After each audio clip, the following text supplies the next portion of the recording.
Everyone, in today's video, today we are doing applications of Python. So let's start. Applications of Python में first of all क्या आता है? Web development. Web development मतलब कि आप जो वेबसाइट्स वगैरह यूज़ करते हो उनको भी हम बना सकते हैं पाइथन की हेल्प से. उसके लिए कुछ फ्रेमवर्क्स हैं. फ्रेमवर्क्स कैसे कि भाई एक टाइप से फ्रेमवर्क्स मीन्स ढांचा मीन्स उसमें कुछ ऐसे बिल्ट इन फंक्शंस ऑटोमेटिकली होते हैं जिसकी हेल्प से हमारे लिए जो है वो वेबसाइट वगैरह या फिर कुछ काम करना जो है ईजी हो जाता है, उसे हम कहते हैं. ठीक है, फ्रेम. और इसमें कौन कौन से वेब डेवलपमेंट के लिए? जेंगो, फ्लैस्क, ये सारे जो है वेब एप्लीकेशन जो क्विकली बना लेती हैं.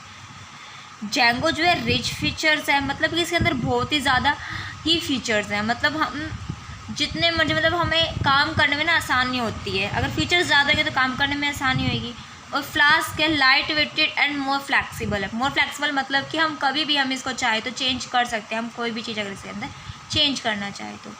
अगली है data science and machine learning.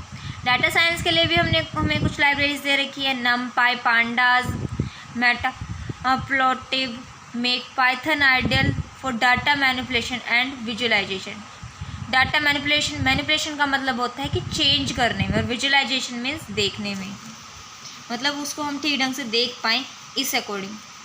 और अब क्या है मशीन लर्निंग के लिए? मशीन लर्निंग के लिए कौन सी? ट्रांसफ्लो, पायटॉर्च, स्किट-लर्न, ये सारे जो तीनों हैं ना, ये किसके लिए यूज़ होती हैं? मशीन लर्निंग के लिए और डीप एप्लीकेशन लर्निंग के लिए.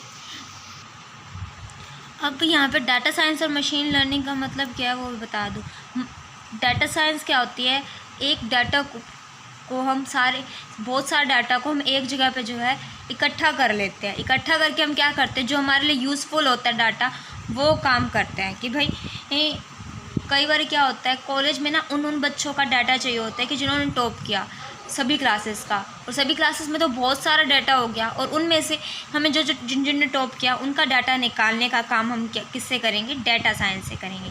अब मशीन लर्निंग क्या होता है? मशीन लर्निंग का काम ये होता है कि एक आर्टिफिशियल इंटेलिजेंस की तरह होता है जो कि अपने आप को दिन प्रतिदिन या समय के अनुसार जो है टाइमिंग के अकॉर्डिंग जो है अपने आप को चेंज करता रहता है. इसके एग्जाम्पल के तौर पे हम मेडिकल डायग्नोसिस, ये अपने आप को डे बाय डे चेंज कर रहा है. अब इसके बाद है ऑटोमेशन एंड स्क्रिप्टिंग. ऑटोमेशन और स्क्रिप्टिंग के लिए क्या है? पाइथन में ऑटोमेशन और स्क्रिप्टिंग क्या होता है? रिपीटेटिव टास्क, मतलब कोई हमें टास्क जो बार बार करना है. For instance system administrator. अब इसके लिए हम क्या करेंगे? ऑटोमेशन और स्क्रिप्टिंग के लिए हम फाइल हैंडलिंग का एक कंसेप्ट होता है हमारे पास पाइथन में, वो यूज़ करते हैं. और वेब स्क्रैपिंग का, सिस्टम मॉनिटरिंग का, ये तीनों हमारे पास कंसेप्ट्स हैं पाइथन के अंदर ऑटोमेशन एंड स्क्रिप्टिंग के लिए. तो वो हमारे लिए यहाँ पे यूज़फुल होते हैं. अब यहाँ पे ऑटोमेशन और स्क्रिप्टिंग का मतलब क्या है अब ये भी बता दूँ. ऑटोमेशन जो काम जो अपने आप होता है, कुछ वेबसाइट्स में कुछ काम अपने आप होते हैं, जस्ट लाइक अपडेशन का वर्क जो होता है अपने आप होता है. स्क्रिप्टिंग यहाँ पे क्या होती है? एक लैंग्वेज होती है, मैंने आपको पहले भी बताया था फीचर्स में. स्क्रिप्टिंग लाइक जावास्क्रिप्ट जो है हमारी एक स्क्रिप्टिंग लैंग्वेज है, उसका होता है. अब नेक्स्ट है गेम डेवलपमेंट. हमारा यहाँ पे गेम डेवलपमेंट के लिए भी हमारे पास जो है बहुत सी लाइब्रेरीज़ हैं. फर्स्ट ऑफ ऑल है सबसे इम्पोर्टेंट है पाई गेम नाम की हमारी लाइब्रेरीज़ है, जिसके अंदर हमारे पास बहुत से फंक्शंस दिए गए हैं जो कि C++ की इंटेंसिव गेम से तो फास्ट नहीं होती हैं, बट ये है कि हम इससे बहुत से गेमिंग टूल जो है बना सकते हैं. अब नेक्स्ट है artificial intelligence and robotics.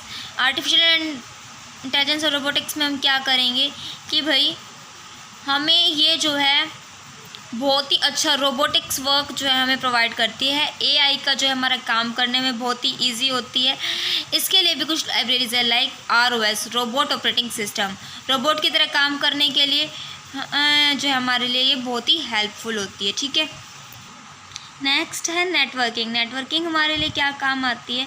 Networking की कुछ लाइब्रेरीज है पैरामिको एंड ट्विस्टेड, जिसमें जो है राइटिंग नेटवर्किंग के टूल्स हैं. नेटवर्किंग मीन्स जो बहुत सारे कंप्यूटर्स को जो है कम्युनिकेशन करने में, लाइक एक कंप्यूटर को दूसरे कंप्यूटर में कोई फाइल शेयर करनी है, कोई बातचीत करनी है, लाइक एक ऑफिस में जो है बहुत से कंप्यूटर्स जो हैं काम कर रहे होते हैं, तो उन दोनों सबको आपस में कोई फाइल शेयर करनी हो या कुछ काम करना हो तो उसके लिए जो नेटवर्किंग का काम होता है उसमें होता है, ठीक है। Scientific computing in the sense कि भाई हमारे जो मैथमेटिकल वर्क्स होते हैं उसके लिए हमारा जो है, या फिर साइंटिफिकली हमें कोई प्रोग्राम की इक्वेशन बनानी है या कोई केमिकल इक्वेशन बनानी है या कुछ भी बनानी है तो उसके लिए हमारा जो है साइंटिफिक कंप्यूटिंग का यूज़ होता है, ठीक है। इसके लिए हमारी कौन सी है, साइंस पाई, SYMPY, ये सारे जो है हमारी लाइब्रेरीज़ हैं। Software testing in the sense हमारी जब कोई सॉफ्टवेयर या कोई एप्लीकेशन हमारी ऐप बनता है ना, उसकी ना बहुत सी टेस्टिंग होती हैं उसे, तो उसके लिए भी जो है हम पाइथन की लाइब्रेरीज़ का यूज़ करते हैं या फ्रेमवर्क्स का यूज़ करते हैं। वो क्या क्या है, सिलेनियम का यूज़ करते हैं टेस्ट ऑटोमेशन के लिए, और जो हमारे पास और भी कुछ है जो कि राइटिंग के लिए हम कौन सा करते हैं, फ्रेमवर्क, यूनिट टेस्ट और पाई टेस्ट, ये हमारे से सॉफ्टवेयर टेस्टिंग के लिए यूज़ की जाती है। Thank you.